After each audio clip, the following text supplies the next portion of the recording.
Service in Chicago has issued a severe thunderstorm warning for northwestern Kendall County in northeastern Illinois, southeastern DeKalb County in north-central Illinois, southwestern Kane County in northeastern Illinois, until 10:15 p.m.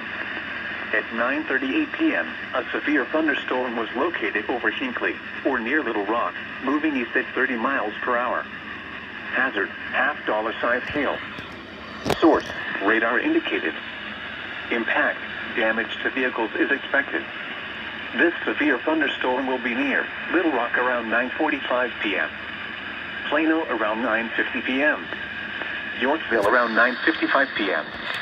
Sugar Grove around 10 p.m. Including the following Interstate 88 between mile markers 108 and 112. This includes Walden C Community College. The storm is producing large hail. Seek shelter now inside a sturdy structure and stay away from windows.